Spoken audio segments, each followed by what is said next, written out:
오늘은 하나님의 법과 질서를 따라 살아가기라는 제목으로 하나님 말씀 나누겠습니다. 이번 주 이제 스승의 날이 있었는데요. 저는 감사하게 지금까지 살아오면서 또 많은 좋은 목사님, 또 선생님들 만나서 제가 이제 성장했다고 생각을 합니다. 그리고 무엇보다 이제 참된 스승님이고 또 선생님이신 예수님 만나서 또 진정한 삶의 변화를 경험하게 되었다고 생각하는데요. 그래서 여전히 아직도 진리이신 참된 스승 되시는 또 예수님 모르는 분들이 계신다면 저는 늘 우리와 함께 하시고 우리를 진리 가운데 인도하시는 정말 예수님 만나서 변화받는 축복 있으시기를 간절히 기도하고 축복합니다. 저는 이제 과거에 하나님의 은혜로요, 또 대학 청년 시절에 또 사랑의 교회에서 훈련 받고요, 나중에 목회자로 성장을 했는데요. 설교를 또 듣는 분들 가운데 또 사랑의 교회 또 모르시는 분들이 있는데, 이제 오카누 목사님이라고 그 목사님이 서울 강남에서 사랑의 교회를 개척하셔서요, 평신도 제자 훈련을 통해서 또 사회에 또 귀한 영향력을 끼치셨습니다. 그래서 저는 오카누 목사님 은퇴하셨지만 또 계속 설교를 통해서 은혜를 받다가요, 나중에 목회자의 길을 가게 되면서 또 제자훈련 지도자 세미나, 칼 세미나라고 하는 데서 또 참여해서 은혜를 받는 기회가 있었습니다. 그래서 오카누 목사님 살아계실 때 또 강의하셨던 그 강의를 이제 영상으로 또 많은 은혜들 받았는데요. 그래서 제가 이제 옥 목사님과 같은 또 제자훈련 철학, 또 한 사람의 영혼에 대한 관심으로 또 현재 목회를 하고 있습니다. 제가 알기로 또 옥 목사님이 목회를 하시면서 또 교인들이 1만 명이 넘으니까 직접 이제 제자훈련을 하지 못하게 돼서 또 굉장히 안타까워 하신 것으로 아는데, 어쨌든 저는 바로 그 옥 목사님과 같이 이런 제자훈련 철학과 또 영혼에 대한 관심으로 또 현재까지도 이렇게 목회하고 있는데, 그런데 요즘에 개인적으로 좀 안타까운 것은 제가 속한 교단이 이제 대한예수교 장로회 합동교단인데, 저희가 속한 교단에 이제 사랑의 교회가 있습니다. 그런데 이제 옥 목사님 은퇴하시고 부임하시는 오정현 목사님이 심호하고 계신데, 이번에 이제 2025년에 세계 복음주의 연맹 WEA라고 하는 총회를 이번에 유치한다고 해서 현재 논란이 되고 있습니다. 그래서 저희 교단은 이제 WA 세계 복음주의 연맹하고 공식 연대를 선언하는 것도 아니고요, 그렇다고 그 WEA에 가입한 적도 없는데, 사랑의 교회가 앞장서서 이제 총회를 개최한다고 하니까 또 논란이 되는데요. 저희 장로교는 과거 이제 세계교회협의회라고 하는 WCC 그 총회 가입 여부를 두고도 논란이 있어서 그 당시에 이제 대한예수교 장로회 합동 저희 교단, 또 대한예수교 장로회 통합 측 이렇게 갈라지는 아픔을 겪기도 했습니다. 그 당시에 이제 WCC 운동이 종교 다원주의적 경향으로 또 혼합주의 성격을 띠고 있었기 때문에 이제 저희 교단에서 이제 반대하는 입장이 있었는데요. 그리고 이번에 이제 세계 복음주의 연맹 WEA 또 총회를 앞두고 있어서 저 개인적으로는 이번 일을 계기로 또 교단이 또 자칫 분열되는 일이 생길까봐 또 걱정하는 마음이 있는데, 간절히 기도해 주시기 부탁드립니다. 결론적으로 이 WEA 복음주의 운동이 WCC 운동 이것과 함께 이제 현재 동반자로 가고 있기 때문에 이런 또 포용주의 운동을 이제 계속 조심해야 된다고 생각하는데, 과거에 이제 저희 교단에 가장 큰 신학자이자 또 어른이셨던 박형룡 목사님이 이미 선지자적인 시각으로 이 WEA 운동의 위험성에 대해서 이제 강력히 경고하셨었습니다. 제가 알기로 오정희 목사님 이제 은퇴 얼마 안 남으신 걸로 알고 있는데, 저는 사랑의 교회가 정말 교단과 한국교회에 선한 영향력을 또 끼쳤으면 하는데, 함께 또 기도해 주셨으면 좋겠습니다. 제가 이제 잘못된 복음과 영성운동의 위험성 또 알리는 블로그, 거기에도 이제 기도 제목 올렸는데요. 또 설교 하단에도 올리면 또 기도해 주시기 부탁드립니다. 그리고 이제 최근에 소식을 들으니까 그 WEA 총회가 사랑의교회에서 열릴 때 또 사랑의교회에서 한국교회 섬김의 날 그것과 함께 열리는 것을 알게 됐습니다.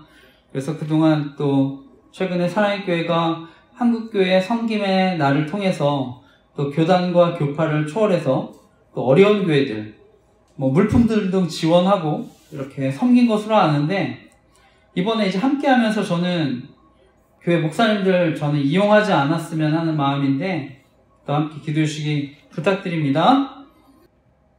그리고 이제 대통령 선거가 얼마 안 남았는데요. 그래서 밖에 나가보면 이제 선거운동이 한창인 것을 또 보게 되는데, 저는 선거에 이기고 지는 것보다 중요한 것이 공정성이 회복되는 것이라고 생각합니다. 그래서 이번 대선에서부터라도 저는 그래서 이번에 시행 규칙이라도 바꾸자고 하는 마음으로 저도 기도하고 있는데, 그 전한길 대표님과 이영돈 PD님이 그것으로 이제 기자회견을 하신 것으로 알고 있습니다. 그래서 그 내용을 보면 사전 투표용지에 대한 관리관 실명 도장, 이건 날이 나는 것을 의무화하고, 또 사전 투표소 지정 예약제를 통해서 사전 선거인 명부를 확정하는 것, 또 파쇄형 봉인지를 도입하고 개표소 내에서만 개봉하도록 규정하는 것, 또 사전 투표함, 또 양당 CCTV 설치, 인터넷 실시간 공개 의무화, 또 선거 전 과정에 대한 정당 참관, 또 기록 보존 강화 등을 담고 있는 것으로 아는데, 저도 이런 것들이 또 먼저 바꿀 수 있는 건 바꿔서 또 공정하게 선거가 치러졌으면 하는데 함께 기도해 주시기 부탁드립니다. 저는 대한민국에 부정선거가 있다고 하면 더 이상 권력을 가진 사람들, 국민들 두려워하지 않는다 생각합니다. 그래서 결국은 국민들이 저는 가장 큰 피해를 당할 수 있다고 생각하는데, 앞으로 또 투표의 공정성 회복되도록 함께 기도해 주시기 부탁드립니다. 그리고 오늘 저의 설교 처음 들으시는 분들 계실 텐데, 저희 교회는 온라인 선교도 하고 있습니다. 그래서 이단에 대해서는 많이 알려졌지만 또 잘못된 복음, 영성운동의 위험성에 대해서는 잘 모를 수 있다고 생각해서 위험성 알리고 있습니다. 그래서 블로그 만들어서 운영하고 있는데, 저는 무엇보다 정말 바른 복음을 통해서 모두가 정말 진정한 구원의 축복을 또 누리셨으면 하는 마음으로 사역하고 있습니다. 그래서 현재 대한민국의 혼란, 저는 궁극적으로는 영적인 혼란이라고 생각합니다. 그래서 온 교회가 정말 하나님만을 올바로 바라봤으면 하는 마음인데 함께 기도했으면 좋겠습니다. 그리고 요즘 이제 통신사 유심칩 해킹 때문에 논란이 됐는데, 저는 오늘날 정보통신 발달하면서 또 여러 가지 범죄에 노출될 수 있다고 생각합니다. 그래서 제가 교회 홈페이지에 카페 등에 통신사와 개인정보를 다룬 사람들에 대한 기도 제목, 또 필독공지를 올려놓고 기도하고 있는데 또 관심과 기도 부탁드립니다. 저는 또 무엇보다 저희 교회가 기도하는 통신 정보로 인한 피해, 그것으로 이제 조직 스토킹 범죄가 사라지도록 저는 기도하고 있는데요. 저는 돈과 권력을 가진 사람들, 또 기득권을 지키기 위해서 저지른 범죄가 또 조직 스토킹 범죄라고 생각합니다. 그래서 여기 이익 집단, 정치 집단도 마찬가지로 생각하고요. 그래서 언론을 통해서 사람들 속이고 선동한다 생각합니다. 그런데 이제 영적 지도자들도 범죄에 가담할 수 있다고 생각해서 위험성을 알리고 있는데, 조직 스토킹에 관한 또 자세한 내용들은 교회 홈페이지 카페 등에 올렸습니다. 또 읽어보시고 피해 당하지 않으셨으면 합니다. 제가 이제 이런 조직 스토킹, 또 그래서 그것 때문에 일어난 성범죄 피해에 대한 이런 것들 알리고 있는데, 그래서 조직 스토킹 생명지킴이 카페를 만들어서 섬기고 있습니다. 그런데 제가 이런 사역하면 방송이나 연예인 이용해서 저는 성범죄 이미지로 또 교묘하게 괴롭힌다 생각합니다. 그리고 이제 요즘에는 제가 부정선거에 대해서 알리니까 또 정치인 중에는 또 이미지를 이용해서 또 압도적으로 조롱하는 분 있다고 생각합니다. 저는 이런 피해들 또 저뿐만 아니라 저희 가족, 또 이웃 사람들, 또 어려움들 당할 수 있다고 생각하는데, 또 피해 당하지 않도록 기도해 주시기 부탁드립니다. 바라기는 정말 대한민국이 안전하고 행복한 나라가 되도록 기도해 주시기 부탁드립니다. 지난주에 이제 제가 바울의 3차 선교 여행 중에 에베소에서의 사역에 대해서 말씀을 나눴습니다. 그래서 마지막 말씀 20절에 보면 주의 말씀이 흥하여 힘을 얻었다 이렇게 말씀으로 끝나는데, 그것은 이제 바울이 불란도 성원에서 또 날마다 또 말씀을 강론했기 때문인데요. 그리고 오늘 이어서 그 에베소에 있었던 또 어려움에 대한 말씀입니다.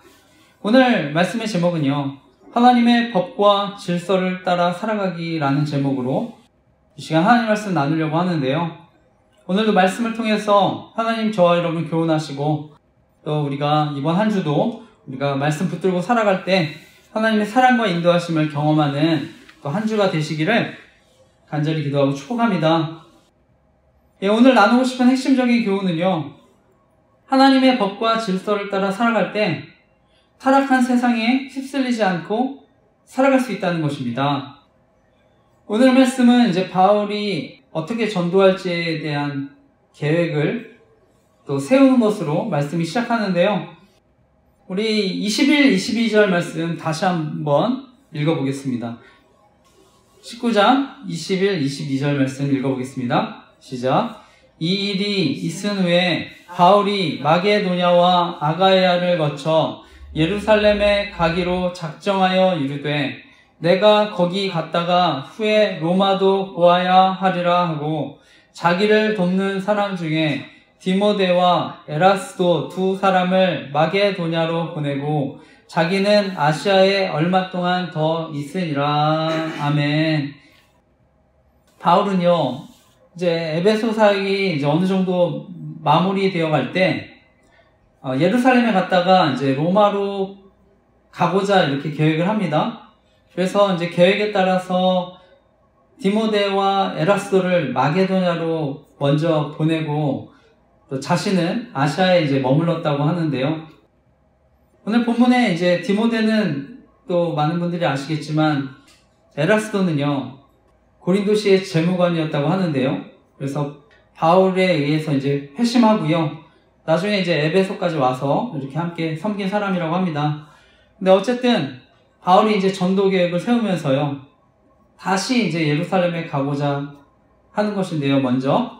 그래서 앞서 1, 2차 선교 여행과 마찬가지로 또 이제 선교 여행에 대한 보고라고 생각하는데, 또 성경을 연구하는 사람들은요, 또 당시에는 또 팔레스타인 지역에 가뭄이 심해서 이 또 예루살렘 교회가 어려움을 겪었기 때문에 그 마게도냐 아가야에 있는 지역에 돈을 모아서 또 예루살렘을 돕고자 또 이렇게 들어갔을 거라고 합니다.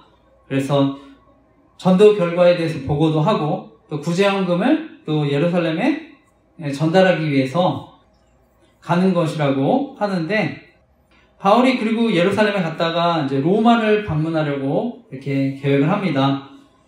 이것은 이제 앞으로 바울이 이 소아시아 지역뿐만 아니라 이제 유럽 지역에 또 계속해서 전도를 하기 위해서 이 로마 교회의 도움을 받기 위해서 로마에 이제 가고자 했다고 하는 것인데요.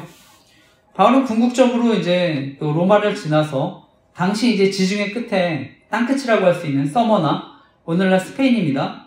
그래서 스페인까지 이제 궁극적으로는 끝까지 땅끝까지 가서 전도를 하기를 원했다고 하는데요.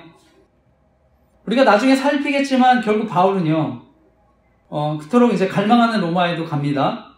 그런데 이제 죄수의 몸으로 로마에 가게 되는데, 이것이 이제 앞으로 나눌 사도행전 또 후반부에도 나오는 말씀입니다.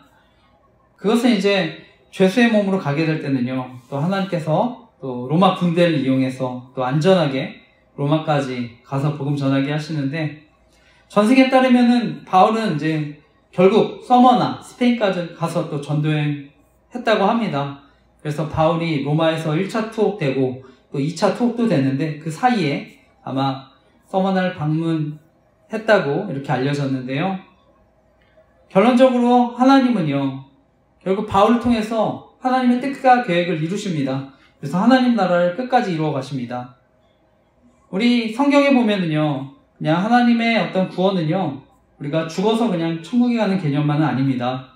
그래서 성령님께서 함께 찾아오셔서 예수님의 영이 우리와 함께 하셔서 우리의 삶을 바꾸시고, 또 우리가 이 땅에서 그래서 천국 백성으로 살아가게 하시고, 또 이 땅의 빛과 소금의 역할을 감당하게 하시는 것인데요.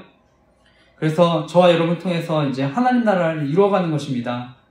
그래서 바라기는 정말 하나님께서 저와 여러분을 또 통치하시고 다스리는 가운데 정말 하나님 나라의 역사가 우리 개인과 가정과 공동체와 또 우리 대한민국 가운데 또 펼쳐지는 은혜가 있기를 간절히 기도하고 축복합니다.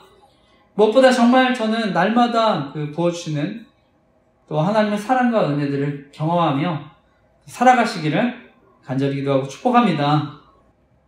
그리고 이어지는 말씀은요, 바울이 이제 새로운 전도 계획을 세울 무렵에 사단의 어떤 방해에 대한 말씀입니다. 그 말씀이 23절에서 34절까지인데 길지만 그냥 끝까지 함께 읽어보겠습니다. 사도행전 19장 23절에서 34절 끝까지 함께 읽어보겠습니다. 읽겠습니다. 시작.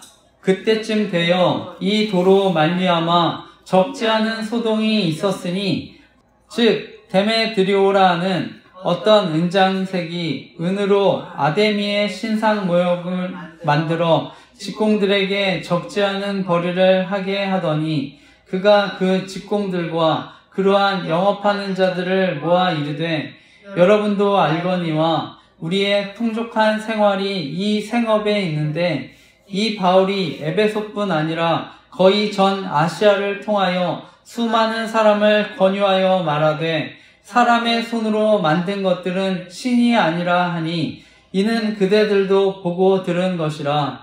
우리의 이 영업이 천하여질 위험이 있을 뿐 아니라 큰 여신 아데미의 신전도 무시당하게 되고 온 아시아와 천하가 위하는 그의 위엄도 떨어질까 하노라 하더라.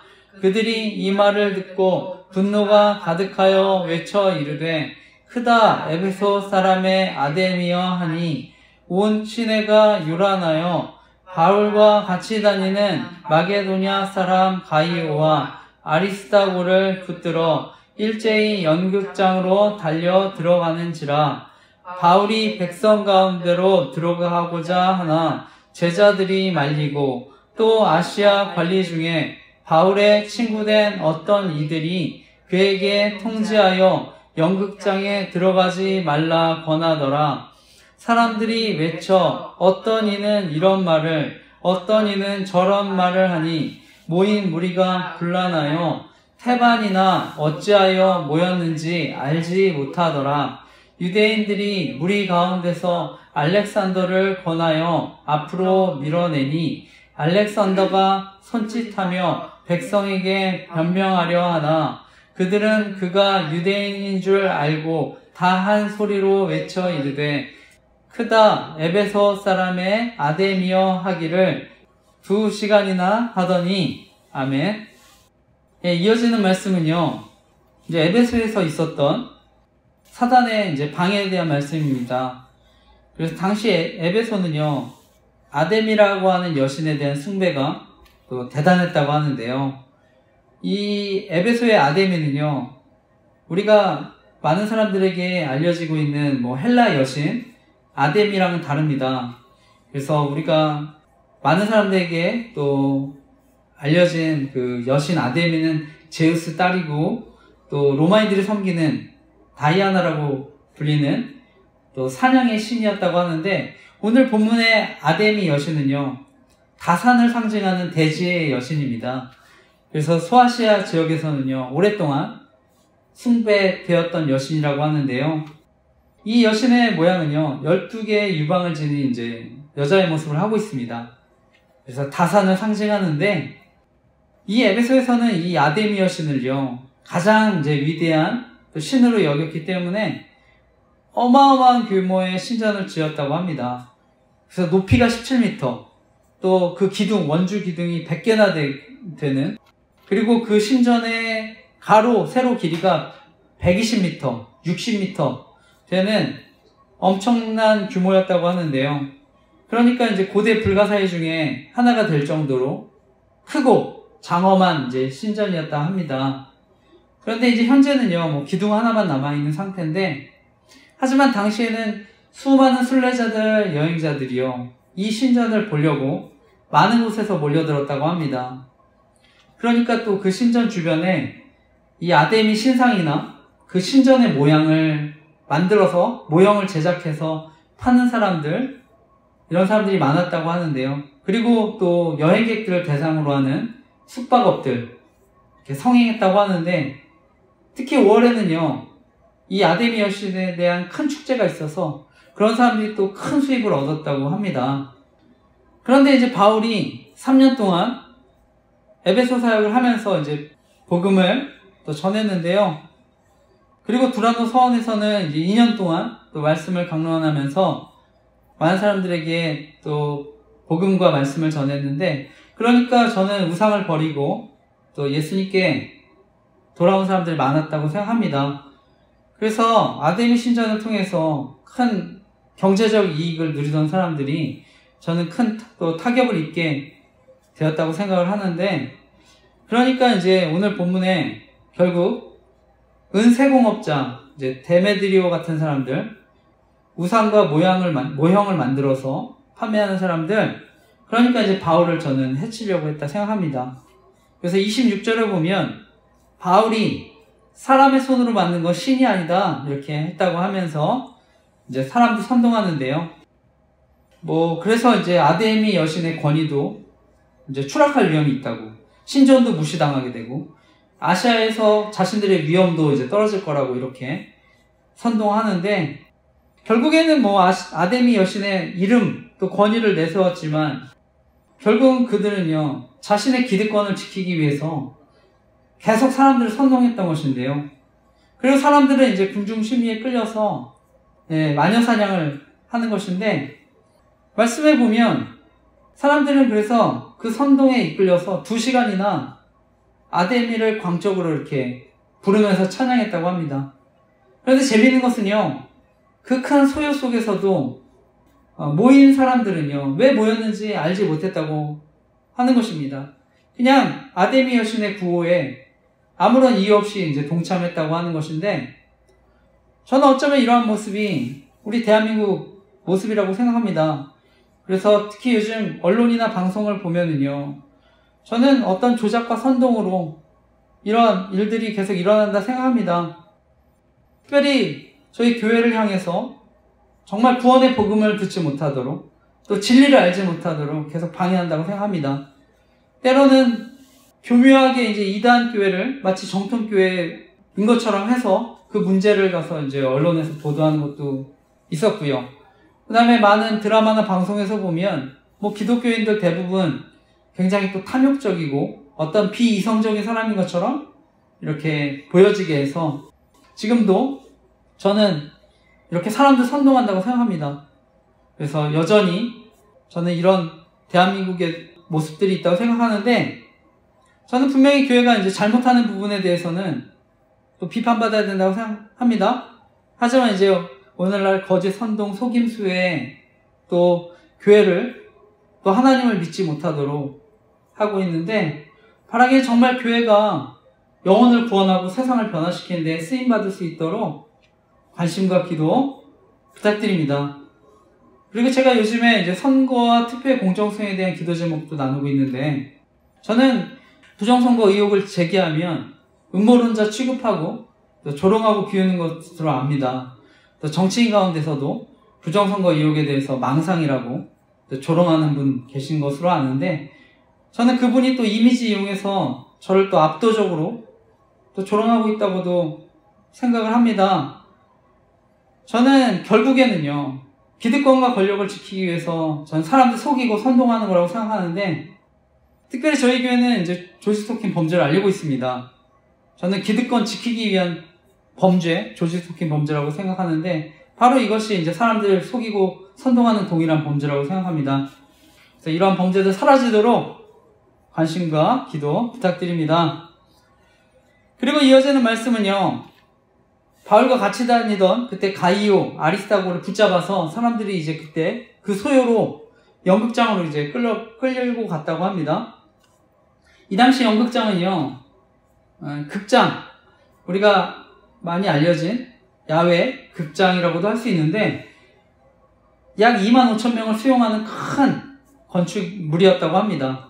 그래서 고대 이제 올림픽 경기도 열리지 않았습니까? 근데 그거에 비교될 만큼 그래서 정기적으로 큰 경기가 열리기도 했던 장소라고 합니다. 그래서 이곳에 이제 바울과 같이 다녔던 사람들을 이제 잡아갔던 것인데요. 그 말씀을 보면 바울은 그것을 알고요. 동료를 구하려는 마음으로 이제 극장으로 들어가려고 하는데 바울의 친구들이 말씀을 보면 안전을 걱정해서 적극적으로 말렸다고 합니다. 그래서 본문에는 아시아 관리들이라고 하는데 이 관리들은요, 로마 식민지에 그 식민지들을 잘 다스리기 위한 관리를 두었는데요. 바로 그 사람들이라고 합니다. 그래서 원래는 황제나 여신을 숭배하게 해서 또 로마에 대한 충성을 다짐하게 하도록 하는 사람들이 원래는 이 아시아 관리들인데, 이 사람들 중요한 역할을 합니다. 그래서 식민지에서는 정치적, 종교적인 책임을 지는 사람들인데, 이들이 나중에 복음을 듣고 저는 변화돼서 바울의 안전을 걱정해서 이렇게 적극적으로 또 말렸다 생각합니다. 그만큼 저는 이제 바울이 또 사랑받는 사람이었다 생각하는데, 저는 지금도 주변에 좋은 이웃들, 좋은 사람들이 있다는 건 큰 축복이라고 생각합니다. 그래서 우리가 때로는요, 잘못된 길로 나아갈 때 또 조언해 줄 수 있는 사람들 많은 것은 큰 축복이라고 생각을 하는데요. 또 주변에 무엇보다 좋은 어른들 만나는 거 정말 큰 축복이라고 생각합니다. 그런데 요즘 안타까운 거는요, 점차 어른들이 없어지는 것 같다 생각합니다. 그래서 세상이든 교회든 마찬가지라고 생각하는데, 제가 서두에 이제 옥하는 목사님에 대한 말씀도 나눴는데요. 저는 옥하는 목사님이 교회갱신협의회라는 곳에서 한국교회가 너무 세속화됐다고, 그리고 회개할 능력을 잃어버렸다고 비판했던 것으로 압니다. 그래서 한국교회가 너무 돈을 사랑하고 지도자들이 너무 음란하다 이렇게 지적하신 것으로 압니다. 그러면서 회개할 능력을 잃어버린 한국교회가 회복하려면 오직 성령의 역사가 필요하다 이렇게 강조하신 것으로 아는데, 저는 지금도 저와 같은 목회자들에게 또 반드시 필요한 조언인 줄 믿습니다. 저는 오늘날 정말 저와 같은 목회자들 한 사람 한 사람 이 세상에 끼치는 영향력 정말 크다고 생각합니다. 제가 그러니까 이제 조직 스토킹과 같은 범죄들 위험성도 알리고 있는 것인데, 정말 목회자들 저는 하나님 앞에 정말 바르게 목회할 수 있도록 기도해 주시길 간절히 부탁드립니다. 무엇보다 정말 목회자들이 깨어서 성령께서 또 인도해 주시도록 기도해 주시기를 간절히 부탁드립니다. 그리고 이어지는 말씀, 오늘 마지막 말씀이기도 한데요. 결국 그 에베소에서의 소유에 대해서 서기장이 나서게 되는 말씀입니다. 오늘 마지막 말씀 35절에서 41절까지의 말씀, 오늘 마지막 말씀도 같이 함께 읽어보겠습니다. 읽겠습니다. 서기장이 무리를 진정시키고 이르되, 에베소 사람들아, 에베소 씨가 큰 아데미와 제우스에게서 내려온 우상의 신전지기가 된 줄을 누가 알지 못하겠느냐? 이 일이 그렇지 않다 할 수 없으니 너희가 가만히 있어서 무엇이든지 경솔히 아니하여야 하리라. 신전의 물건을 도둑질하지도 아니하였고 우리 여신을 비방하지도 아니한 이 사람들을 너희가 붙잡아 왔으니, 만일 데메드리오와 그와 함께 있는 직공들이 누구에게 고발할 것이 있으면 재판날도 있고 총독들도 있으니 피차 고소할 것이라.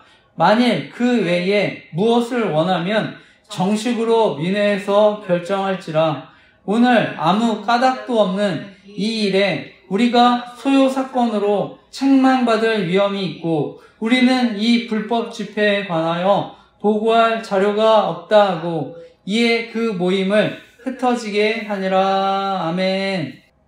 말씀을 보면은요, 결국에 이 소요에 대해서 그 서기장이 나서게 됩니다. 오늘 본문의 서기장은요, 그 에베소 시의회에서 선출된 최고 행정관리라고 합니다. 그래서 시의회에 어떤 사항을 발표하고요, 또 로마 그 행정당국과의 사이를 이제 연결해주는 역할을 했다고 하는데, 로마에서 이제 직접 임명한 관리는 아니지만 또 로마 총독과도 논의할 수 있을 만큼 큰 위치에 있는 사람이 이 서기장인데요. 이 서기장이 나서서 에베소인들의 자존심과 이제 자부심을 부추겨서 소란을 진정시킵니다. 에베소가 위대한 아데미 여신의 신전과 제우스 그 아들들을 숭배하는 도시다. 이것은 온 세상이 다 아는 사실이다. 이렇게 얘기하면서 이제 진정을 시켰다는 것인데요.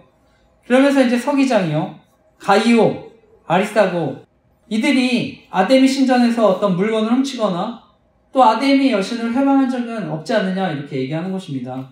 그래서 이 가이오, 아리스타고를 고발하려고 하는 사람이 있으면 적법한 절차에 따라서 소송을 이제 제기하라고 하는 것입니다.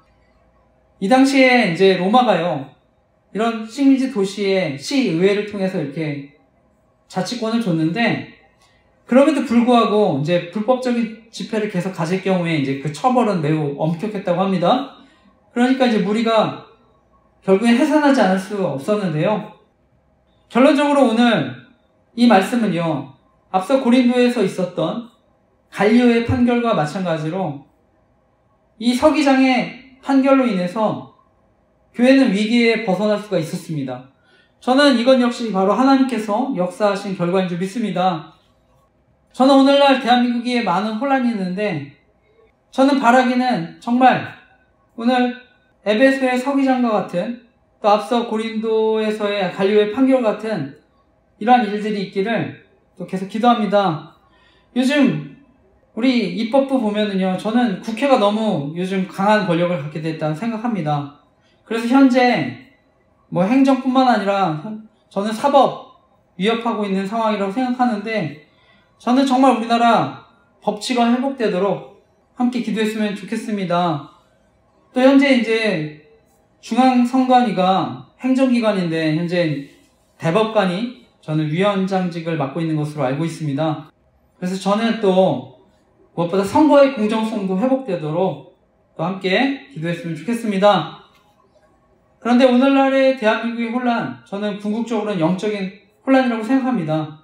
제가 서두에도 이제 사랑교회에 대한 이야기도 나눴습니다만, 또 조직 스토킹과 같은 범죄, 또 영적 지도자들, 또 가담하면서 저는 그런 위험성도 또 알리고 있는데, 저는 오늘날 교회 그리스도인들, 이런 타락한 세상의 풍조에 휩쓸려서 저는 이런 오늘날의 위기가 왔다고 생각합니다. 그래서 그리스도인들이 먼저 하나님의 법과 질서에 따라 살아가야 하는데, 저는 그렇지 못했기 때문에 또 찾아온 위기라고 생각합니다. 그래서 바라기는 정말 저와 여러분이 먼저 이 땅 가운데 또 하나님 나라의 천국 시민으로 하나님의 법과 질서를 따라 살아가는 저와 여러분 되시기를 간절히 기도하고 축복합니다. 네, 말씀을 마치면서요, 사도 바울은요, 너는 진리의 말씀을 옳게 분별하며 부끄러울 것이 없는 일꾼으로 인정된 자로 자신은 하나님 앞에 드리기를 힘쓰라 권면하고요. 이 세대를 본받지 말고 오직 마음을 새롭게 함으로 변화를 받아 하나님의 선하시고 기뻐하시고 온전하신 뜻이 무엇인지 분별하라, 이렇게 권면하는데, 오늘날 정말 저는 분별이 필요한 시대인 줄 믿습니다. 무엇이 정말 생명이고 진리인지 정말 분별하며 살아가는 것이 중요한 줄 믿습니다. 바라긴 저와 여러분이 정말 그것을 증거하며 살아가는 저와 여러분 되시기를 간절히 기도하고 축복합니다. 그래서 정말 많은 사람들을 생명과 진리의 길로 인도하는 삶을 살아가시기를 간절히 기도하고 축복합니다. 무엇보다 이번 한 주도 우리가 하나님의 법과 질서를 따라 살아갈 때 저는 이 땅 세상 가운데 흔들리지 않고 또 살아갈 수 있다는 것을 믿고 살아가는 저와 여러분 되시기를 간절히 기도하고 축복합니다. 아멘.